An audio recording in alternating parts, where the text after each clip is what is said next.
Hey, how you doing? I hope you're well. I'm Deanna and welcome to my channel.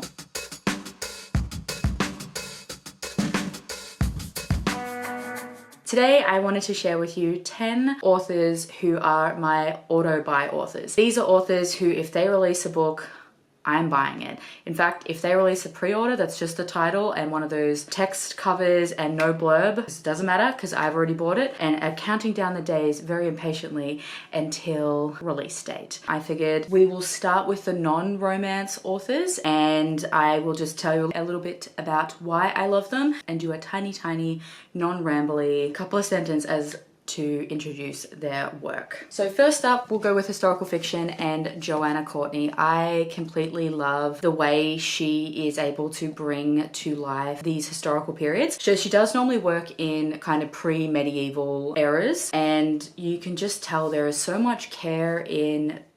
Obviously, historical fiction can't be totally accurate, but it feels very authentic and you can tell a lot of care and research has gone into building these worlds. And yeah, her characters are just so captivating. There's a lot of political intrigue and she really does focus on bringing to life female voices. So just a little spiel on her books. For context, she has published 2 trilogies, which I've completely devoured, and then she has 1 book, which is on my TBR. So first trilogy, I'll mention just because I'm holding it, even though it is the second trilogy she wrote.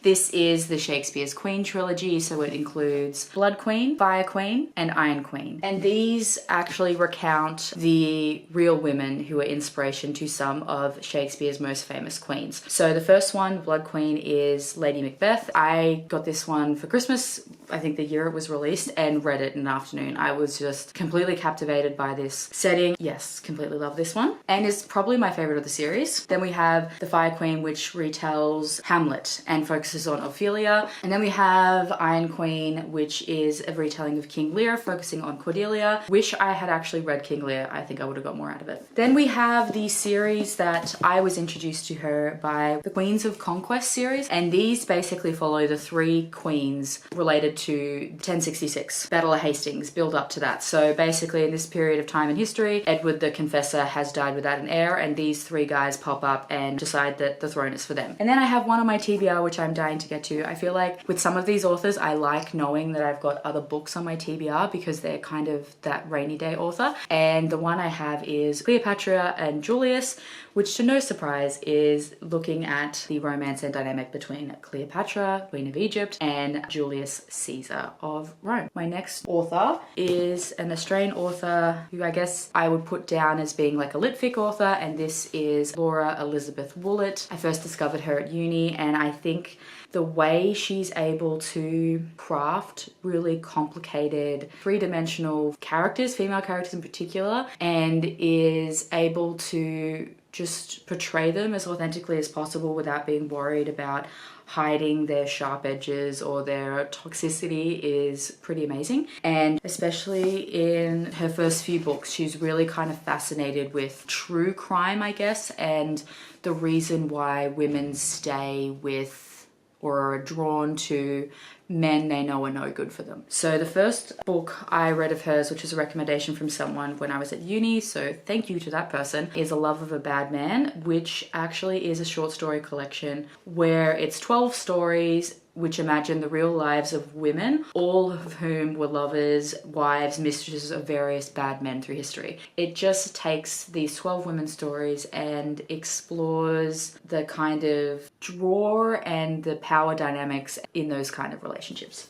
Her debut novel was A Beautiful Revolutionary, which looks at the People's Temple and Jim Jones. So if you like a cult, I haven't looked up the People's Temple, highly recommend. And this is a really great one. So it actually follows Evelyn. At the start of this, she has no association with the People's Temple, and we're kind of following her through being introduced to the church and then making her way up the ranks and becoming, you know, one of his inner circle. It is fascinating to watch her character and see how, you know, she is quite drawn to this charismatic man and how her morals change. Then she has The Newcomer. It's inspired by a real life murder which happened on Norfolk Island, where a woman was murdered during the Easter break, and they actually it's still a cold case, and it was one of the most interesting cases because they ended up fingerprinting all the men on the island. But it's an imagination of that, and so an inspiration of that, and it really asks important questions about family and also the way women are treated who are victims of horrendously violent crimes, and it is quite dark, but I devoured it. And then her most recent release was The West Girls, which takes a bit of a turn from like the murder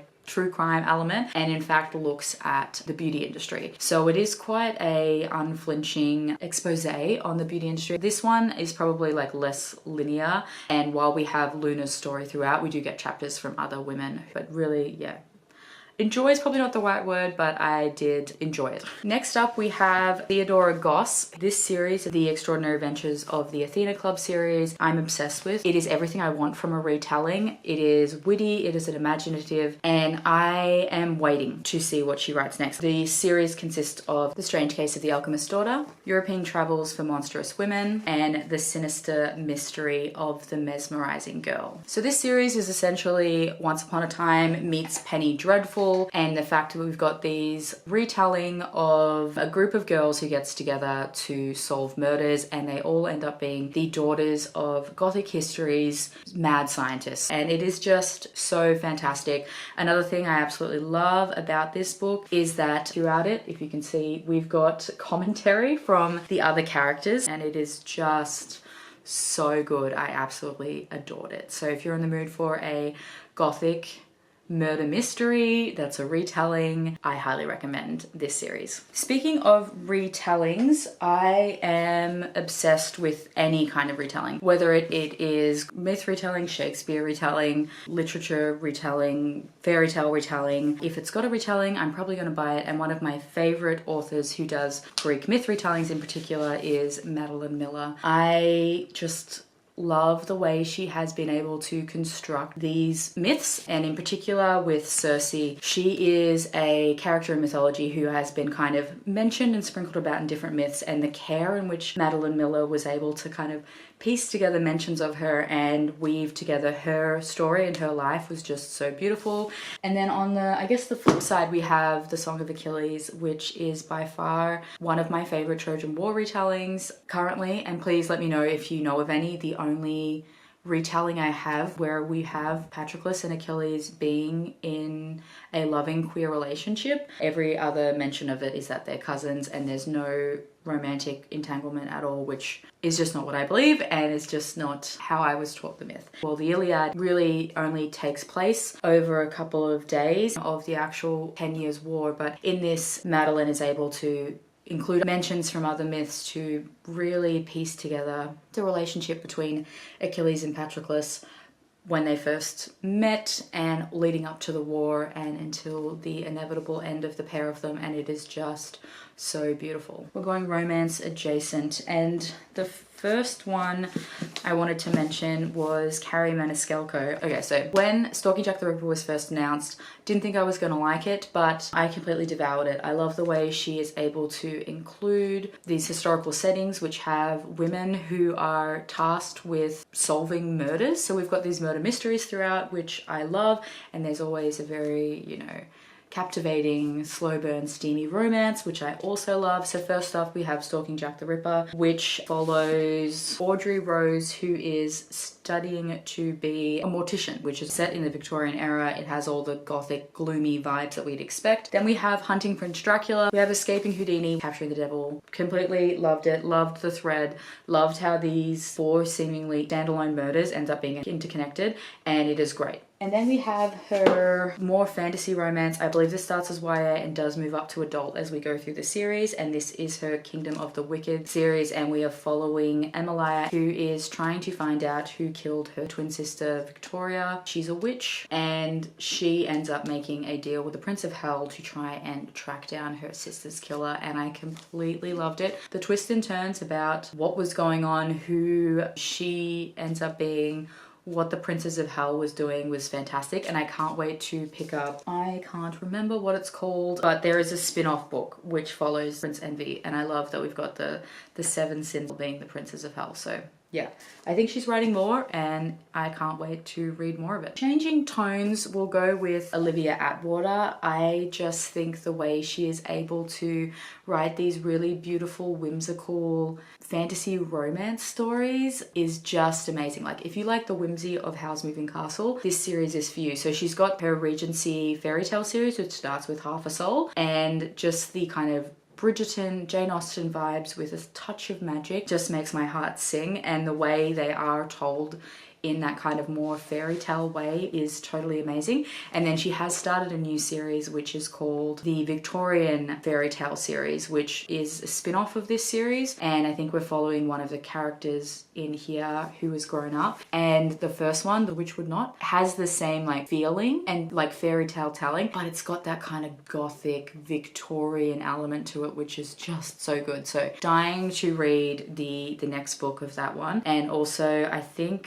she's got an angel story which is called Small Miracles. That's what it's called. So it follows a fallen angel named Gadriel. It's queer as well, so I'm excited for that. I don't know if it's got like a more modern day setting, but yeah, I completely love her writing style. It's beautiful, and just trust that anything she's gonna write I will pick up and completely adore. Shall we stick on the fantasy train? Yeah. Possibly to no one's surprise, and I think one of my favorite authors is Nalini Singh. I have been reading her books for a while now, and I'm completely captivated by both her Guild Hunter series and her Psy Changeling series. I will say she has a massive back catalogue, so I do have her thrillers and a lot of her contemporaries to go through, but I just love the way she's able to write these romances which are completely captivating. There is so much diversity in her works, even in these fantasy settings, and there is a lot of mixed race people. There is a lot of just complete diversity. I just love that. So completely obsessed with this. We've got Psy, we've got shapeshifters, and we've got humans, and this is set in like a future world. And then this is the Guild Hunter series. Everyone is loving it so far. Like, it's having a real resurgence on booktube and bookstagram, which is so good. We're following Elena, who is a vampire hunter, and she is hired by the Archangel of New York, Raphael, to help hunt down a very dangerous killer. Unlike the Psy Changeling series, which has interconnected, like each book follows a different couple, Elena and Raphael do get a number of books in this series, but every now and then we change to get a story from his 7, who are his like inner circle. And yeah, Nalini just knows how to write a incredibly complicated fantasy world. Each book, romance is so focused, and the characters that are introduced just push along this macro plot, and I am just in awe with the way she's been able to balance this huge world and these couples, and we see these people come together to save the day, but their romances are just as important to the story, and it's just perfectly balanced, perfectly paced. She is a complete master of her craft. To no one's surprise, if you've been hanging around and seen any of my videos or any of my content on Bookstagram or TikTok, you probably would have guessed that I am going to say Lana Pecherczyk, who is a Australian indie author who I am completely obsessed with. Similar to Nalini Singh, the way she is able to create these massive worlds which we're introduced to slowly through one couple. So I think most of her series follows the kind of similar Psy Changeling pattern, where we have a different couple at the forefront, but they go ahead and their romance is a big part, but also what happens and the trials and tribulations they go through is what pushes along this epic macro plot. Let me introduce you to a few of her series. I will say her first series is one I haven't read just yet, but I will get to it, I promise, because she's an author, like all of these authors, who I would like to be a completionist and make sure I read everything they've written. So her first series, The Game of Gods, is, I believe, urban fantasy, which includes witches and is set in Australia, I believe. So that one is high on my TBR. But we have the Deadly Seven series, which, if you like the MCU, like the idea of super soldiers who've been created by the Vatican to help get rid of sin to create this utopian society, this is the series for you. Each of the the books follows one of the Lazarus siblings who have been stolen by a plucky engineer and a assassin nun, and completely love the series, super underrated. I do have to read her spin-off series to this one, which is the Sinner Sisterhood series. This is giving like supernatural vibes, so I kind of want to wait till more books are out, but also I just kind of want to dive in straight away because we were introduced to the sisterhood in the final 2 books of the Deadly 7 series, so maybe I'll pick this up for October and the spooky season. And then we have her Fae Guardian series, which starts with The Longing of Lone Wolves. And if you love the idea of fated mates, a post-apocalyptic world where a nuclear bomb has brought about this fantasy setting with Fae and has a witcher vibe, this is the series for you. We following these 12 guardians. When I tell you, when we start off here to where we are now at the end of the 3rd trilogy, we are miles apart, and the plot is just so epic, so crazy, and I'm completely obsessed. And then we have Castles of Nevers and Nightmares, which is possibly my favorite, and it's definitely one of my favorite books of the year, which is the first book in her spin-off series of the Fae Guardians, and is the first book of the Fae Devils. And we are following Willow, who is actually the daughter of the couple in this book, Rush and Clark, and it is her Why Choose romance with the 6 Slaw or the Fae Devils in the Guardians. And this is like a portal fantasy. We're in a different setting.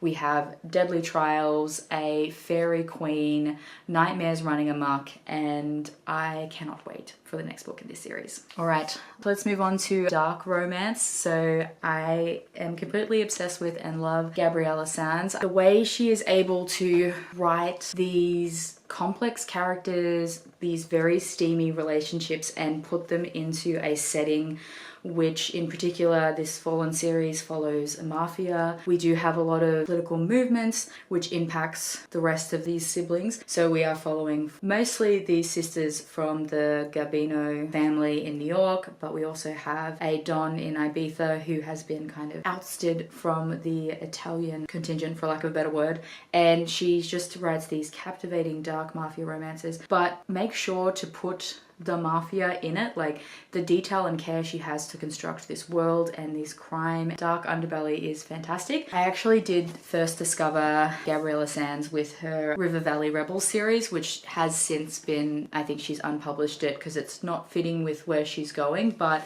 similar vibes. She has beautiful, like, complex characters. The relationships are really at the forefront, and these are rockstar romances. So music is 100% at the forefront, which is what you want. Whether it's, you know, rock stars, mafia, if that's what you're selling me, I need there to be just full of that, because a mafia don, that's pretty much going to consume their entire life and is going to cloud the way their judgment and their business dealings and their day-to-day life is going to be completely consumed by that. Similar to a rock star, they have worked their complete ass off to become the top of their profession. Music, touring, business is going to completely consume their life. So I just appreciate the fact that she just packs her books completely filled of that. The steam is incredible, and I just got my arc for the first book in Nero's trilogy, because if you know, you know, I will be picking up that. And I, completely am captivated with whatever she writes and will read whatever she writes. And then last but not least, I have the kind of newest auto by author to my list. I am just completely captivated with the world she creates. She writes contemporary romances. She's an indie author, I should say. Torie Jean is the author I'm talking about. But the way she is able to weave in her endometriosis rep and chronic pain and chronic illness rep into these books is just so beautiful. And I myself have adenomyosis and similar conditions and just relate so much to the heroines. And I just love seeing that even these women who have these chronic illnesses still find these swoony, steamy, you know, all-consuming romances, as they should, because just because you have a chronic illness doesn't mean that you are barred from finding the one. So the first book she has is Finding Jean Kelly, which takes place in Paris, and it is a kind of childhood enemies to lovers romance.